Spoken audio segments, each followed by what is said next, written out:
Hello and welcome to this edition of TMA's Farm Margin Talk. This is Devin Sherling, Grain Marketing Manager for TMA. Hopefully on this week's edition, we'll have several new viewers after attending some of TMA's grain marketing and crop insurance updates that we held this week throughout our territory.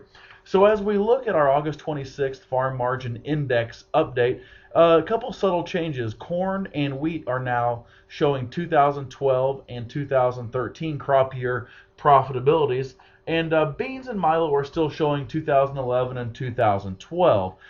Some numbers to draw your attention to is just once again the historic opportunities that we're looking at for 2012 dryland and irrigated corn at $174 an acre and then $404 for the irrigated side is just an amazing opportunity. So once again, sticking true to our foundational principles, have a profit goal in mind and lock it in when it's available. And you'll see highlighted on this screen is our wheat profitability, and we'll get more into those numbers here in a little bit. Once again, our slide showing us what and how we come up with these numbers. Focusing on the bottom left-hand corner, you'll see for 2012 corn, using a crop nutrient expense of $123 an acre, custom rates of 75, total expenses of $383.89 at a 90 bushel yield. We have the ability to lock in that $174 an acre of potential revenue delivered to Groveland, Kansas as of today.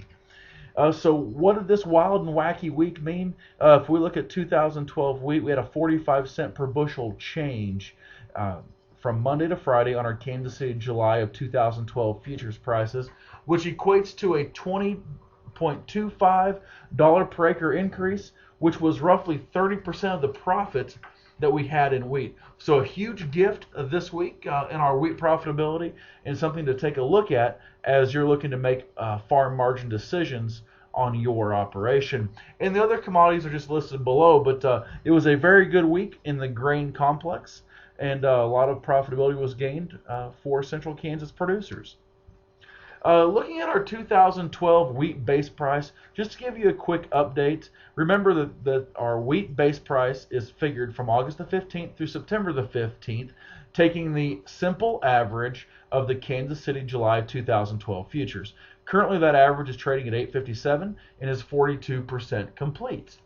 But as we're talking about crop insurance, I want to draw your attention to what your harvest price discovery period has the potential to look like for any of you who purchased revenue policies for your corn. Remember that our insurance base price was set back in February at $601, and our harvest price for our revenue policies will be set October the 1st through October the 31st. But let's just say today, using 767 futures, December futures where we closed today, that's a $1.66 difference between our potential harvest price and our base price. What does that mean to you? Well, if you take $1.66 times 90 bushels, which is your APH, times an 80% policy, that's $119.52 of potential revenue increase that you gained by purchasing your crop insurance policy. So know how your policy works. Talk to a grain marketing specialist for ideas on locking in that revenue. And if you have any questions, make sure you contact your crop insurance agent to understand exactly how your revenue policy works. So what can move us going forward?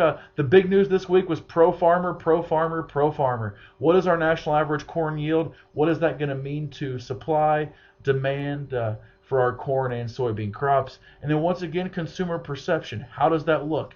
The view of the American people on our economy once again, and how the rest of the world views us will continue to drive our markets going forward. So once again, if you have any questions, contact your TMA grain marketing or crop insurance specialist. Thank you and have a great weekend.